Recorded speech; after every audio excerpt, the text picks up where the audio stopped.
ಪರಮಾತ್ಮ ವಿಶ್ವಗುರು ಬಸವ ತಂದೆಯನ್ನು ನನ್ನ ಹೃದಯ ಮಂದಿರದಲ್ಲಿ ಧ್ಯಾನಿಸಿ, ಹಾಗೂ ವೈರಾಗ್ಯನಿಧಿ ಅಕ್ಕ ಮಾದಿಯನ್ನು ನನ್ನ ಹೃದಯ ಮಂದಿರದಲ್ಲಿ ಧ್ಯಾನಿಸಿ, ಹಾಗೂ ಚನ್ನಬಸವ ಪಟ್ಟದೇವರನ್ನು ನನ್ನ ಹೃದಯ ಮಂದಿರದಲ್ಲಿ ಧ್ಯಾನಿಸಿ, ಹಾಗೂ ಈ ಅಕ್ಕ ಮಹಾದೇವಿ ಜಯಂತಿಯ ಶುಭಾಶಯಗಳು ತಮ್ಮೆಲ್ಲರಿಗೂ ಕೋರಿ, ಈ ವೈರಾಗ್ಯನಿಧಿ ಅಕ್ಕ ಮಹಾದೇವಿ ಜಯಂತಿ ಉತ್ಸವದ ದಿವ್ಯ ಸಾನ್ನಿಧ್ಯವನ್ನು ವಹಿಸಿದಂತಹ ಪರಮ ಪೂಜ್ಯ ಶ್ರೀ ನಾಡೋಜ ಡಾಕ್ಟರ್ ಬಸವಲಿಂಗ ಪಟ್ಟದೇವರ ಪಡಿದಾವರಗಳಲ್ಲಿ ಪಡಮಟ್ಟು, ಹಾಗೂ ದಿವ್ಯ ಸನ್ಮುಖ ಪೂಜ್ಯ ಶ್ರೀ ಬಸವಲಿಂಗ ಪಟ್ಟದೇವರ ಅಡಿದಾವರೆಗಳಲ್ಲೂ ಪಡಮಟ್ಟು, ಹಾಗೂ ಉದ್ಘಾಟನೆ ಅಧ್ಯಕ್ಷತೆ ಅನುಭವವನ್ನು ಮಾಡಿದಂತಹ ಶರಣೆಯರಿಗೂ ಶರಣಾರ್ಥಿಯನ್ನು ಸಲ್ಲಿಸಿ, ಹಾಗೂ ಮುಖ್ಯ ಅತಿಥಿಗಳಾದಂತಹ ಎಲ್ಲ ಶರಣಕ್ಕಂದಿರಲ್ಲಿಯೂ ಶರಣಾರ್ಥಿಯನ್ನು ಸಲ್ಲಿಸಿ, ಈಗ ವೈರಾಗ್ಯನಿಧಿ ಅಕ್ಕ ಮಹಾದೇವಿಯ ಬಗ್ಗೆ ಜಯಂತಿ ಹಾಗೂ ಅವರ ಜೀವನ ಚರಿತ್ರೆ ಬಗ್ಗೆ ಎಲ್ಲ ಶರಣೆಯರು ಹೇಳಿದ್ದಾರೆ.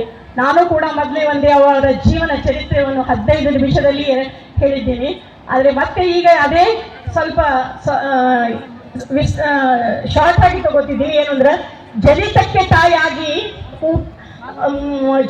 ತಾಯಿಯಾಗಿ ಮೋಹಕ್ಕೆ ಮಗಳಾಗಿ ಕೂಟಕ್ಕೆ ಸ್ತ್ರೀಯಾಗಿ ಇಂತಹ ಸ್ತ್ರೀಯನ್ನು, ಅವಿಭಾಜ್ಯವಾದ ಪುರುಷನ ಅಂಗವಾದ ಸ್ತ್ರೀಯನ್ನು ದೂರವಿಲ್ಲದು ಸರಿಯಲ್ಲವೆಂದು ವಿಶ್ವಗುರು ಬಸವಣ್ಣನವರು 12ನೇ ಶತಮಾನದಲ್ಲಿ ಅವರು ಸಮಾಜಕ್ಕೆ ಸಾರಿ ಸ್ತ್ರೀ ಶೋಷಣೆಯನ್ನು ಮುಕ್ತರಾಗಿ ಮಾಡಿದರು ಸ್ತ್ರೀಯರನ್ನು.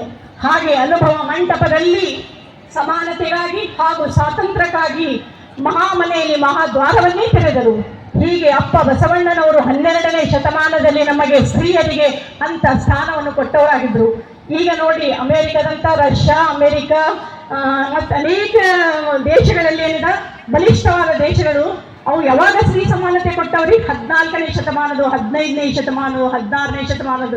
ಆದರೆ ಅಪ್ಪ ಬಸವಣ್ಣನವರು 12ನೇ ಶತಮಾನದಲ್ಲಿ ನಮಗೆ ಸ್ತ್ರೀಗೆ ಹಂತ ಸಮಾನತೆಯನ್ನು ಕೊಟ್ಟು ಮನೆಯಲ್ಲಿ ಹಂತ ಕೊಟ್ಟಿದ್ರು. ಅದ್ರ ಸಲುವಾಗಿ ಮೊಟ್ಟ ಮೊದಲನೇ ವಚನಗಾರ್ತಿ ಯಾರು ಅಂದರೆ ಅಕ್ಕ ಮಹಾದೇವಿ ತಾಯಿ.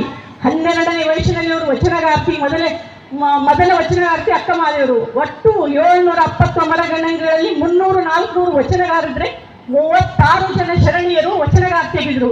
ಇದು ಯಾರಿಂದ ರೀ? ಅಪ್ಪ ಬಸವಣ್ಣನವರಿಂದ, ಅವರ ಅನುಭವದಿಂದ. ಹಾಗೆ ಸ್ತ್ರೀ ಶಕ್ತಿ ಸಾಮರ್ಥ್ಯವನ್ನು, ಸ್ತ್ರೀಯಿಂದ ಶಕ್ತಿ ಸಾಮರ್ಥ್ಯ ಜ್ಞಾನ ವೈರಾಗ್ಯ ಇವೆಲ್ಲವನ್ನು ಜಗತ್ತಿಗೆ ತೋರಿಸಲಿಕ್ಕೆಂದೇ ಅಕ್ಕ ಮರ್ತಕ್ಕೆ ಜನಿಸಿ ಬಂದಳು. ಹಾಗೆ ಸ್ತ್ರೀ ಆತ್ಮವಿಶ್ವಾಸವನ್ನು ಹುಟ್ಟಿಸಲಿಕ್ಕೆಂದೇ ಅಕ್ಕನು ಜನಿಸಿದರು. ಹಾಗೆ ಹೆಣ್ಣು ಮಕ್ಕಳು ಪ್ರಗತಿ ಹೊಂದಿದಲ್ಲಿ ಅನೇಕ ಸ್ತ್ರೀಯರ ಬಲಿದಾನ ನಮ್ಮ ಹೆಣ್ಣು ಮಕ್ಕಳ ಹಿಂದೆ ಮಾಡಿದ ಸ್ತ್ರೀಯರ ಬಲಿದಾನದಿಂದ ಇವತ್ತು ನಾವು ಪ್ರಗತಿಪರ ಸ್ತ್ರೀಯರಾಗಿದ್ದೀವಿ. ಅವರ ಬಲಿದಾನ ನಮಗೆ ದೊಡ್ಡದಾಗಿದೆ. ಹಾಗೆ ಈಗ ಅಪ್ಪ ನಮ್ಮ ಬಸವಲಿಂಗ ಪಟ್ಟದೇವರು ಸ್ತ್ರೀ ಅಂದರೆ ಅಪಾರವಾದ ಭಕ್ತಿ ಉಳ್ಳವರು.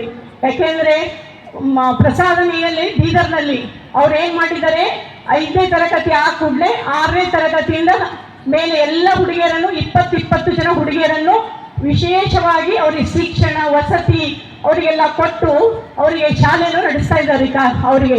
ಯಾಕೆಂದರೆ ಮುಂದೆ ಅಂತಹ ವಿದ್ಯಾರ್ಥಿನಿಯರು ಮುಂದೆ ಶರಣೆಯರಾಗಬಹುದು, ಒಂದು ಆದರ್ಶ ವ್ಯಕ್ತಿಯಾಗಿ ಸಮಾಜದ ಸೇವೆಗಾಗಬೇಕು ಅಂಥೇಳಿ ಅಂಥ ಉದ್ದೇಶವನ್ನು ಇಟ್ಕೊಂಡು ಇವತ್ತು 60 ಜನ 3ನೇ ವರ್ಷ ಏನಿದೆ 60 ಜನ ಮಕ್ಕಳನ್ನು ಅವರು ಉಚಿತವಾಗಿ ಕೊಟ್ಟು ಅವರಿಗೆ ದಿನಾಲು ಶರಣರ ವಚನ ಪಠಣ, ಆಧ್ಯಾತ್ಮಿಕ ಜೀವನ, ಪೂಜೆ, ಧ್ಯಾನ, ಮೆಡಿಟೇಷನು ಇವೆಲ್ಲವನ್ನು ನಡೆಸಿಕೊಂಡು ಹೋಗ್ತಾ ಇದ್ದಾರೆ.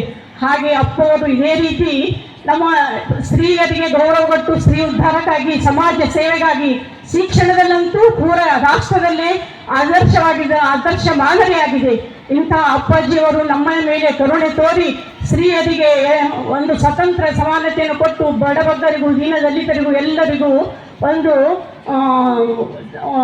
ತಂದೆತರ ಅಥವಾ ಬಸವಣ್ಣನವರ ಥರ ಮಾತೃಪುತ್ರಿಗಳಾಗಿದ್ದಾರೆ. ಇಂಥ ಅಪ್ಪ ಬಸವಲಿಂಗ ಪಟ್ಟದೇವರಿಗೆ ನಿಮ್ಮ ವತಿಯಿಂದ ಅವರಿಗೆ ದೇವರು ಅಪ್ಪ ಬಸವಣ್ಣನವರು ಆಯುಷ್ಯ ಆರೋಗ್ಯವನ್ನು ಇನ್ನು ಕೊಟ್ಟು ನಿಮ್ಮ ಏಳಿಗೆಗಾಗಿ ದೇವರು ಕರುಣಿಸಲೆಂದು ಹೇಳಿ ನಾನು ಇವತ್ತಿನ ದಿವಸ ತಾವು ನನಗೆ ಮಾತಾಡಲಿಕ್ಕೆ 2 ನಿಮಿಷ ಕೊಟ್ಟಿದ್ದಕ್ಕೆ ಅಪ್ಪನವರಿಗೂ ಹಾಗೂ ತಮ್ಮೆಲ್ಲರಿಗೂ ಧನ್ಯವಾದಗಳನ್ನು ಸಲ್ಲಿಸುತ್ತೇನೆ.